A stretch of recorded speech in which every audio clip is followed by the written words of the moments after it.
willing to stand up, to speak out, and to carry forward a message and a call that can fight all the way through to stopping what these people are trying to unleash on the world and on the planet.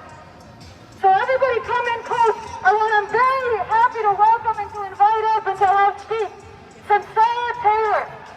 Sunsara Taylor is a co-initiator of Refuse Fascism. She is somebody with a long history of standing up against the system, and she is part of the Revolution Nothing Less show, one of the co-hosts of the Revolution Nothing Less show on the Rallied channel. I want to bring up Sunsara Taylor.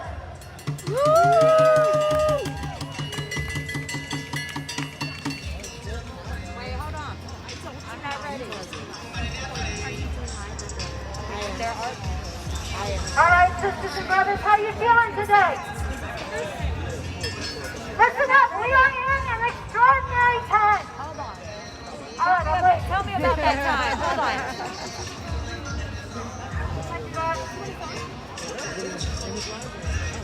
All right, y'all, so listen up. We are in an extraordinary moment.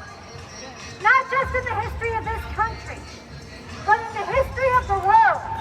And so I want to talk a little bit about why it is so important that we are out here today standing up. Why millions more need to join us in standing up. I want to talk about what is the situation we're in, why it's happening, and what we need to do about it. Think about this, sisters and brothers. Just about a month ago, Donald Trump lost the election. Overwhelmingly. This was a beautiful thing, a great victory for the people of the world. But in the last few weeks and the last few days, Donald Trump, his fascist Republican Party, and his mindless, conspiracy-driven, violent, MAGA fascist followers have gained ground and escalated fascism in this country nonetheless. In the last few weeks, the last few days, think about this. 18 state attorneys general filed to the Supreme Court asking them to overturn the election.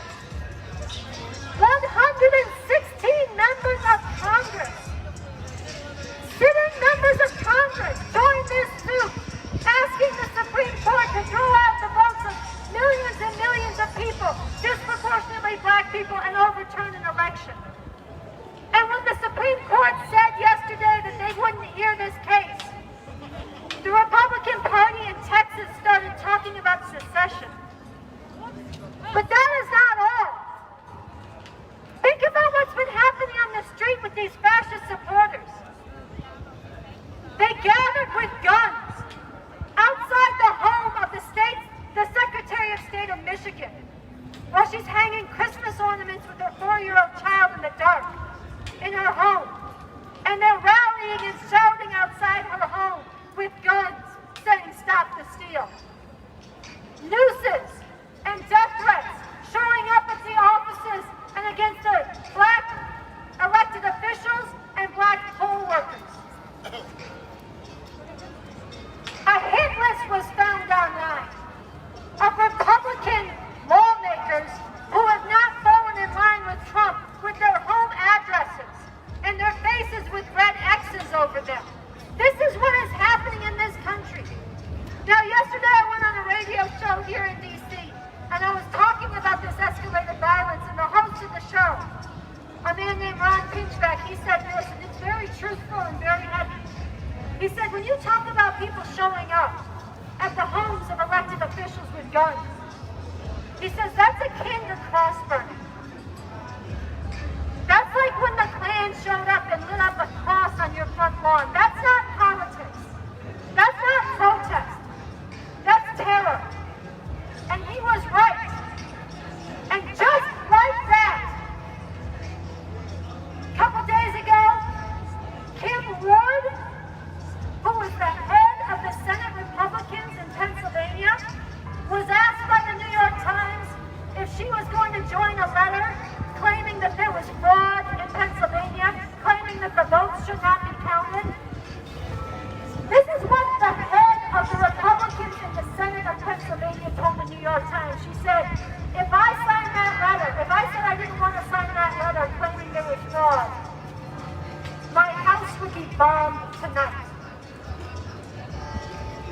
be very clear, sisters and brothers.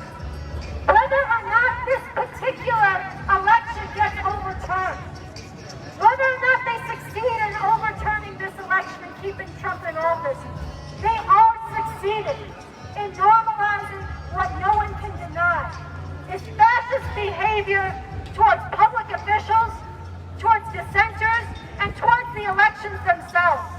And this has major, ominous implications, not just for the future, but the very near-term present. And it is no one but us, the masses of people, who are going to stop this. That's why we are right to be in the streets today, and that's why we need to work and rally others to join us. Because think about this, sisters and brothers. Where are the Democrats? There's a couple who have said a few things about these threats, but they are most notable for their silence. Where are they? The head of the Democrats right now, Joe Biden, is busy telling people to seek common ground with these fascist mobs and fascist legislators and fascist programs. Joe Biden was on a phone call with civil rights leaders just a couple days ago, and he had the goal to tell them to quiet down about the demands for police reform and for the lives of black people. He said, if you do that, we'll never win in Georgia. Think about that. The Democratic Party is telling you, if they really wanted to win, think about this. They would call out the white supremacy. They would recognize that we just saw the biggest mass uprising in generations in this country for Black lives. If they wanted to turn people out, they would call out this white supremacy and rally. But that's not what Biden is saying. He's saying quiet it down, seek common ground. And let's be clear, if you don't call out and defeat this fascist escalation and terror against public officials, a couple Senate seats is not going to make one damn bit of difference.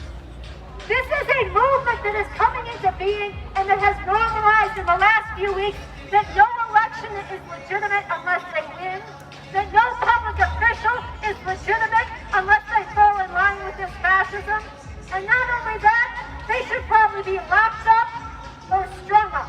That is what is happening right now. This is a major change, and the Democrats, as the revolutionary leader Barbara Bacon has pointed out, have not, will not, and cannot fight this the way it needs to be fought. And there's a reason for this, sisters and brothers. We have to look at what is happening, but we also have to look beneath the surface at why it is happening. What is driving this fascism? And what is driving this paralysis and capitulation from the Democrats? And this is something that no one has done the amount of work on as Barbara Bacon. He has looked beneath the surface and pointed to how the fact that we live under a system called capitalism and imperialism, is driving these changes. He has analyzed, and I won't get into all of it now, but you can find it at revcom.us. He has analyzed how this system of capitalism and imperialism, driven by its ruthless and restless chase for profit all over the world, and its cutthroat competition with other nations in this pursuit, has ripped up this world, has dramatically changed the world, not just here, but around the world in the last several decades. That's what's driving these mass migrations. The plunder and exploitation of imperialism, the climate destruction driven by it. That's what's changing the demographics in America. That's what's changing the economy. That's what is underlying the big changes in the family and women in the workplace that all these fascists are reacting so violently against. These changes are deep and they are not going away. And so fascism in this country is an answer of one section of the rulers of this system, on the terms of this system, and drawing on this country's history of white supremacy, violent patriarchy, and hatred of foreigners to reassert that in an even more ruthless and ugly way, to bolt things back together at a time when this system is going through major changes. And that's what's underlying why the Democrats can't answer this. They have no answers because the system has no answers. So they conciliate, they capitulate, and they fight to get other people to go along with it. This is very deep and profound, and it's not going away unless it is fought by the people. So this brings me to the final thing I want to speak about, which is where do the interests of the people lie? What do we need to do about this? And why is it so important that we are here today as these fascist mobs rally and as Trump continues his lies about the election? Most fundamentally, the answer that is in the interest of humanity, the answer that deals with what is giving rise to this fascism and this intolerable situation for humanity, we need an actual revolution. We need to get rid of this system in its entirety that gave rise to this fascism and these Democrats who cannot do any better, or fundamentally any better. For that reason, I call on you, sisters and brothers, to look into the nature of the system, to look into the revolutionary work and leadership that Bob Avakian has provided for how we get beyond this, how do we understand this, how do we overthrow it, and how do we build a whole different world. This matters, and it's backed up by evidence, and if you don't look into it, you are condemning humanity to remain confined to the dictates of this horrific system. But at the same time, let's not get into revolution and fight for revolution or fight against fascism. In fact, the fight for revolution is going to be waged on the ground shaped by this battle against fascism. It's not either or, it is both and. And there's another both and, which is that every decent person, millions and millions in this country, whether you are convinced of the need for revolution right now or ever, if you are a decent person in this country, you have to join the fight against fascism. You have to join this fight if you are going to retain your claim to decency. Because there is no future for anybody. There is no positive, progressive change for anybody, any section of the people, if this fascism is allowed to foster and further harden and develop and consolidate and take the future from the people. We have to be in the streets. It is incredibly important that Trump lost the election. It prevented a great catastrophe, but it only prevented it for a time. And all it did was buy us some time. So we have to use the time that we have, sisters and brothers.